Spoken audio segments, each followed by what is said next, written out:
Bon, un nouveau quiz cette semaine. On va voir si je suis fort en anglais ou pas. Déjà que la semaine dernière, la culture générale, c'était pas ça. 2 sur 10. J'ai passé une mauvaise semaine à cause de ça. On va faire le test. J'espère qu'elle a joué quand même une bonne note. Parce que je me suis dit non. La semaine dernière, j'ai fait une vidéo, j'ai eu 2 sur 10. Donc là, je me suis dit bon, je vais refaire un autre test. Parce que comme j'aime l'anglais, du coup, en soi, je pense que j'ai quand même un bon niveau.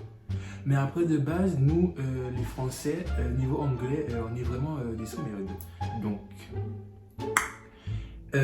j'espère que je vais réussir le test.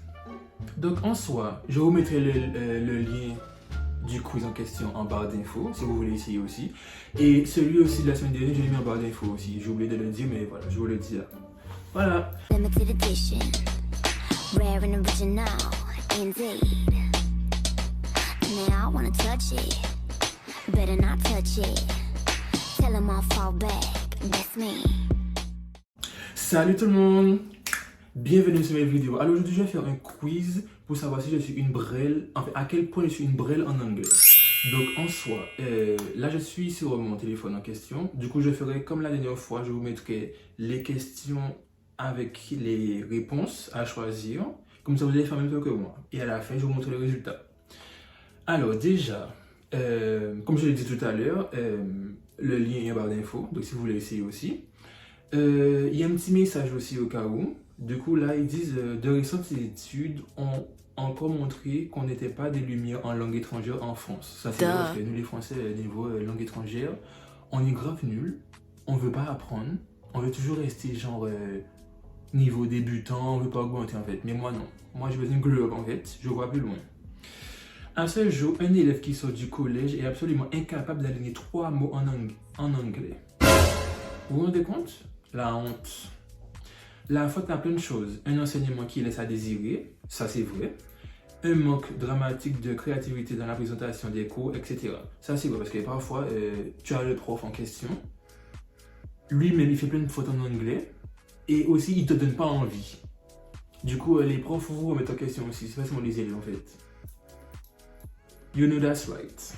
On vous a donc concocté un petit texte de langue de Shakespeare, juste histoire de voir à quel point vous êtes des sous-merdes. Oh wow!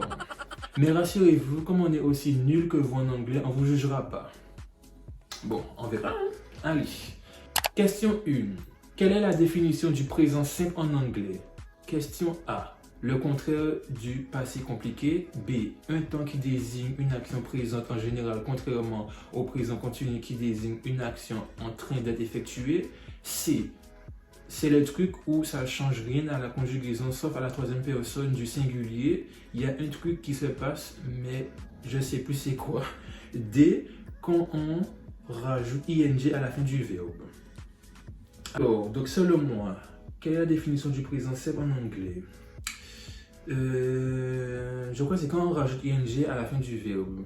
Alors, question 2. Bon, de toute façon, je ne pense pas que ça soit ça, mais je suis plus sûr. Mais je mets quand même. 2. Choisir la forme négative correcte de cette phrase. I like Denis Brognard. Alors, question 1. I like not Denis Brognard. Question 2. Réponse 2, pardon, excusez-moi. I not does like Denis Brognard. La C. I don't like Denis Brognard. Et la D. I'm not such an admirer of Denis Brognard. I prefer definitely Valérie Damineau, whose chicken humors in behind a life lesson day after day. Oh, déjà, le C et le D, négatif.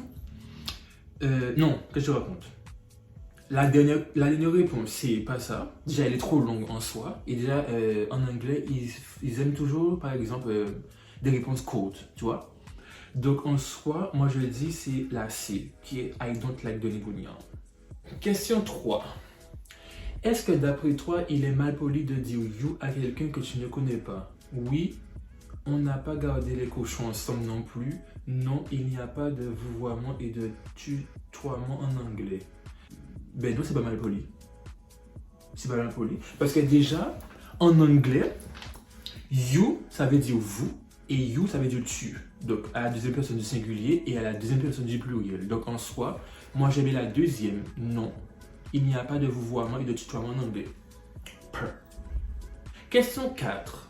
Selon toi, qu'est-ce que le prétérit? Réponse A. Une maladie de peau. Réponse B. un synonyme du Brexit? Réponse C, l'équivalent du passé simple et du passé composé en français. Réponse D, un truc où on met ED ou dit quelque part. Le prétérit, c'est un truc où on met ED ou dit quelque part. Ou l'équivalent du passé simple et du passé composé en français. Là, par contre, là, je sais pas. Là, j'ai pas appris mon cours d'anglais, je vous l'ai dit, je sais pas. Mais en soi, je pense que je vais mettre la réponse D. Après, je trouve qu'ils sont très, genre, proches de nous au niveau des réponses qu'ils donnent. C'est pas genre un truc professionnel. Vous voyez, si tu vois ce que je veux dire. Bref, passons. Question 5. Si je te dis begin, began, tu me réponds quoi? Réponse A. Oh! Vous voyez, je vous dis. Là, c'est lâcher prise, sans prise de tête. Réponse 2, began. Réponse C, vegan. Réponse D, begin, la marque de cheveux. C'est la réponse B. Et ils sont très mal polis, je trouve. MDL. Du coup, c'est la 2. Question 6. La prononciation la plus exacte du mot tree. Bon, par contre, là, je ne pourrais pas vous expliquer. Vous allez juste regarder, parce que moi, je ne connais pas. Moi, je pense que je vais mettre la B. Voilà. Question 7. Traduis l'affirmation suivante en la mettant d'abord au futur, puis à la formule interrogative. Seul Dieu peut me juger. Alors, réponse 1. Judge the only God will. Does God judge the me? Non, c'est pas ça déjà. Réponse 2. Only God will judge me. Can only God judge me? La C. Judging me the will of God. Judging me the will of God.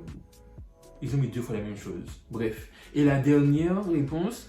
Only a judge can judge me. Should I go to prison? Pour moi, c'est la B. Only God will judge me. C'est vrai, hein? C'est seulement lui qui peut nous juger. Déjà, vous là qui aimez juger les gens. La porte. Par là. Question 8. Alors, comment on dit table en anglais? Question 1. Réponse 1. Computer. Réponse 2. Table. Réponse C. Table. Réponse D. Elisabeth 2. Ben, déjà, c'est la C. Table. Ça change pas. C'est écrit pareil, mais ça se prononce pas pareil. Voilà. Question 9. Quelle est la nouvelle série britannique? Friends. Oh là là. Ross, comment il me fait trop rire. Réponse 2. The Office. Parce que Steve Carell est trop bon. Réponse C. Family Guy.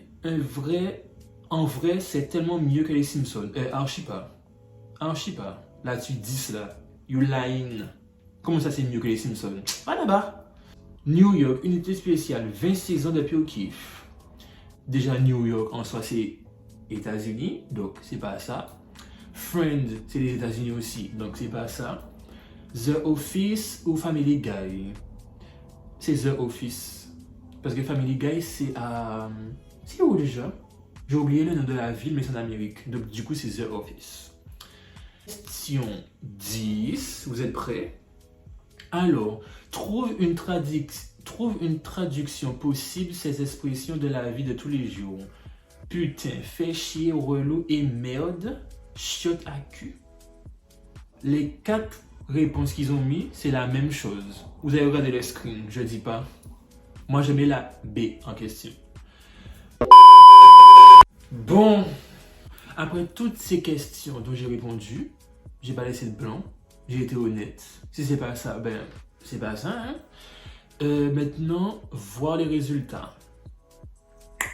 Bon, roulement de tambour.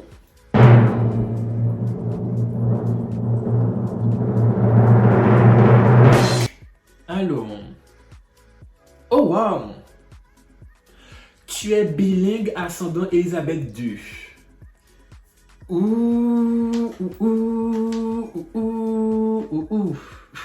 Que je vous ai dit, l'anglais, moi, c'est comme ça. C'est ma CIS en fait, c'est ma CP.